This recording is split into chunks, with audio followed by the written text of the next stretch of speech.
Berdasarkan fungsi insert shoot. Shoot ini bertujuan untuk memperjelas sesuatu di frame. Contohnya, orang yang duduk membaca buku. Maka insert shoot-nya adalah close up buku tersebut. Cut away shoot. Shoot ini bertujuan untuk menunjukkan hal lain yang tidak terlihat pada frame. Akan tetapi, masih berhubungan dengan adegan. Biasanya digunakan untuk memberikan informasi tambahan.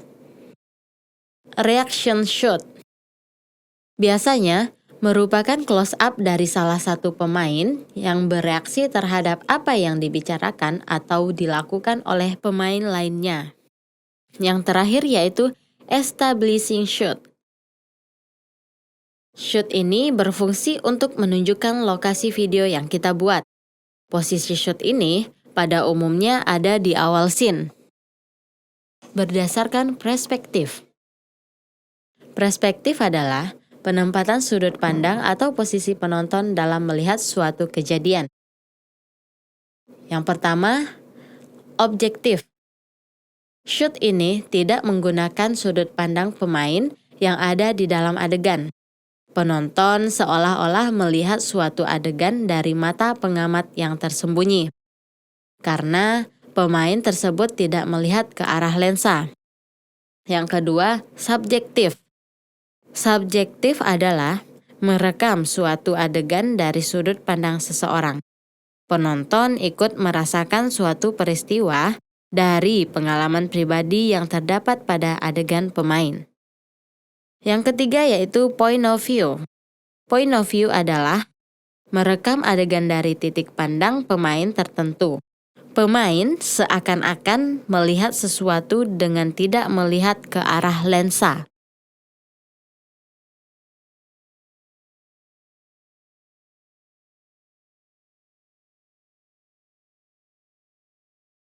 Pergerakan pada kamera. Pergerakan kamera atau movement bertujuan untuk menyampaikan cerita atau konsep pada penonton dan membuat penonton ikut merasakan cerita tersebut. Misalnya, mengikuti subjek, menunjukkan sesuatu, menyembunyikan sesuatu, menaikkan intensitas dramatik, dan lain-lain. Pan. Pan atau panning adalah pergerakan kamera ke kiri atau ke kanan. Pan terbagi dua yaitu pan right dan pan left. Pan right adalah pergerakan kamera ke kanan, sedangkan pan left adalah pergerakan kamera ke kiri. Tilt. Tilt merupakan pergerakan kamera ke atas atau ke bawah. Pergerakan ini digunakan untuk menuntun mata penonton, melihat dari bawah ke atas atau dari atas ke bawah. Tilt terbagi dua, yaitu tilt up dan tilt down. Tilt up merupakan pergerakan kamera ke atas, sedangkan tilt down merupakan pergerakan kamera ke bawah. Dolly. Dolly merupakan pergerakan kamera maju atau mundur. Pergerakan ini digunakan untuk membangun suasana lebih intim atau menurunkan keintiman dari sebuah objek. Dolly terbagi dua, yaitu dolly in dan dolly out. Dolly in yaitu pergerakan kamera mendekat ke objek, sedangkan dolly out yaitu pergerakan kamera menjauh dari objek. Track atau crab. Track atau crab merupakan pergerakan kamera dari sisi kanan ke kiri atau kiri ke kanan. Pergerakan ini digunakan untuk mengikuti subjek atau objek dengan jarak yang lebih jauh. Track atau crab terbagi dua, yaitu track right dan track left.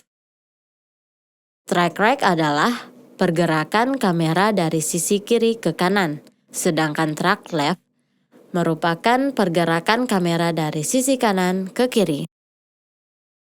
Steadicam.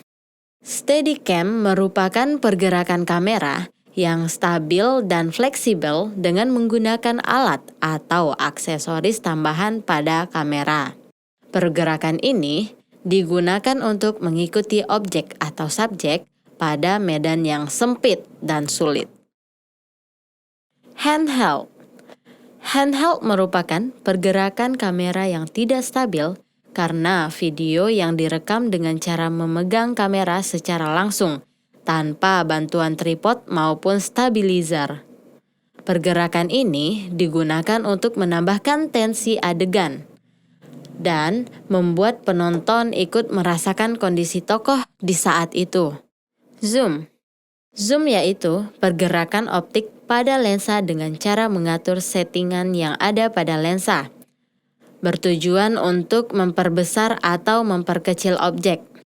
Zoom terbagi dua, yaitu zoom in dan zoom out. Zoom in merupakan membuat objek terlihat lebih besar, sedangkan zoom out membuat objek terlihat lebih kecil.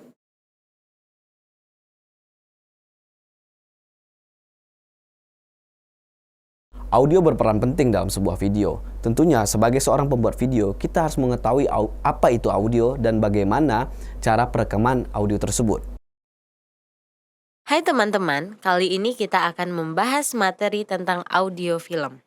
Audio adalah elemen yang sangat penting dan dapat memberikan nilai lebih dari segi dramatik dalam film. Karena film merupakan karya audiovisual. Maka audio dan visual itu sama-sama penting dan saling mendukung.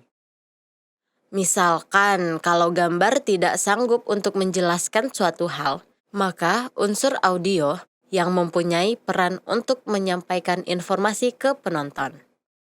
Untuk memproduksi suara yang bagus, kita harus mengetahui pembagian dan unsur suara dalam film. Berikut adalah unsur suara dalam film. Yang pertama yaitu speech. Speech adalah suara yang berasal dari mulut manusia. Speech terbagi dalam beberapa bentuk, yaitu dialog. Dialog merupakan percakapan dua atau lebih tokoh pada adegan film. Contohnya seperti pada video berikut. Mas, ada nih tiket ke Merauke tanggal 22 Desember. Paling murah harganya 3,8 juta. Wah, mahal juga ya. Monolog. Monolog adalah pembicaraan satu orang yang terkesan seperti berbicara sendiri. Contohnya seperti pada video berikut. Wow, seru juga nih kalau mereka berantem.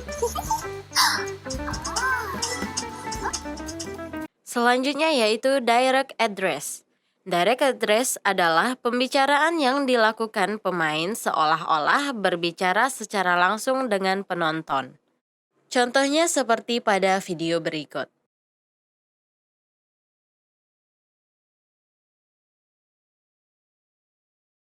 Narasi. Narasi adalah pembicaraan yang sumber suaranya tidak terlihat di layar maupun di ruang cerita. Contohnya seperti pada video berikut. Didukung dengan penggunaan alat dan metode kerja terkini, memberikan pelayanan tepat waktu, tingkat akurasi dan presisi tinggi, hubungan yang baik dengan customer dan tim. Voice over. Voice over adalah pembicaraan yang sumber suaranya tidak ada di layar, tapi ada di ruang cerita. I happen to be a part of an advanced society of tiny people living in the woods. Do you? This whole bird riding thing is new to me. He's my dad! I'm a stomper. Uh-oh. Ozzy, no kisses! Interior monolog. Interior monolog adalah pembicaraan yang sumber suaranya diasumsikan muncul dari pikiran dan perasaan tokoh yang ada pada adegan. Contohnya seperti pada video berikut. Ugh, blind dates. Emily. I wonder what she looks like. Kita masuk pada unsur yang kedua yaitu sound effect. Sound effect adalah suara yang secara tidak langsung dibuat oleh manusia atau makhluk hidup, seperti suara langkah kaki, piring pecah, bantingan pintu, angin, dan lain sebagainya. Kita masuk pada unsur yang ketiga yaitu musik. Musik memiliki berbagai peranan dalam film, seperti membangun mood dan dramatik pada film. Cara merekam audio yang baik. Audio yang baik adalah audio yang terdengar dengan jelas oleh penonton. Beberapa cara merekam audio dengan baik diantaranya yaitu 1. Pemilihan lokasi. Memastikan lokasi tidak terdapat bunyi-bunyi yang mengganggu agar audio dapat direkam dengan jernih. 2. External recording. External recording adalah merekam audio secara terpisah dengan perangkat audio recording. 3. Merekam room tone atau atmosfer. 4. Menggunakan aksesoris mikrofon. 5. Mengatur level audio. Hal ini dilakukan agar tidak terjadi distorsi atau suara pecah dari hasil rekaman.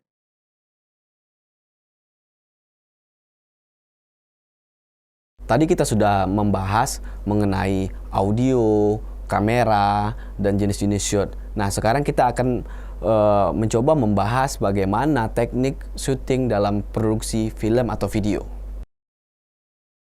Teknik syuting. Yang pertama yaitu multicam. Multicam adalah syuting dengan banyak kamera yang biasa digunakan untuk adegan yang berisiko tinggi atau beberapa dengan pertimbangan tertentu. Misalnya, adegan meledakkan bangunan, meluncurkan roket, atau menghancurkan mobil yang menghabiskan biaya yang besar kalau di-take berulang-ulang.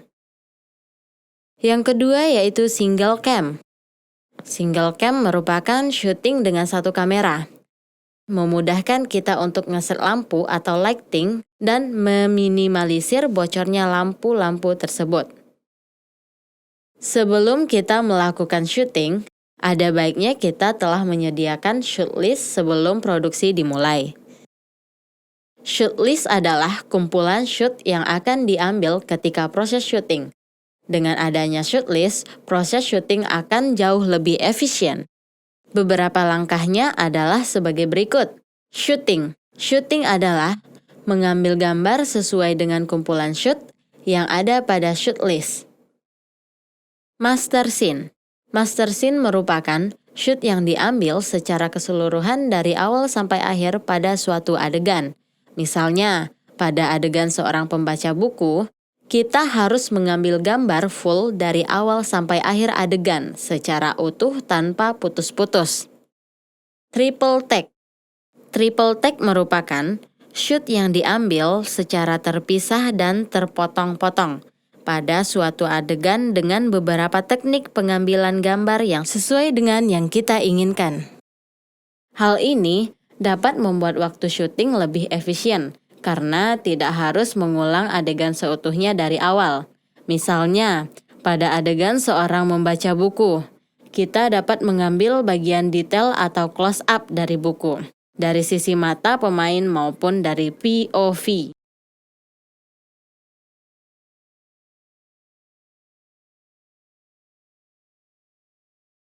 Ada beberapa tahap yang harus dilalui ketika kita ingin membuat sebuah video. Di antaranya yaitu pertama, development. Development merupakan proses pemilihan ide, tema, argumen cerita, penokohan, premis, hipnosis, plot, treatment, dan lain sebagainya. Kedua, praproduksi. Praproduksi adalah proses pembuatan storyboard, pencarian lokasi, casting, pre-production meeting, script conference, reading, cek lokasi, dan lain sebagainya. Yang ketiga, produksi. Produksi adalah proses syuting dan merealisasikan konsep yang sesuai dengan naskah yang sudah dibuat dan dikerjakan oleh tim departemen masing-masing. 4. Pasca produksi atau post-pro. Pasca produksi merupakan penyusunan dan pengolahan hasil yang telah dilakukan pada saat produksi, diskusi dengan produser, sutradara, dan editor. Pasca produksi terdiri dari dua bentuk, offline editing dan online editing. 5. Distribusi dan promosi. Distribusi dan promosi ini pada umumnya dilakukan oleh produser. Proses distribusi dan promosi dapat dilakukan dengan beberapa cara sebagai berikut yaitu bioskop, festival, YouTube, Instagram, dan lain sebagainya.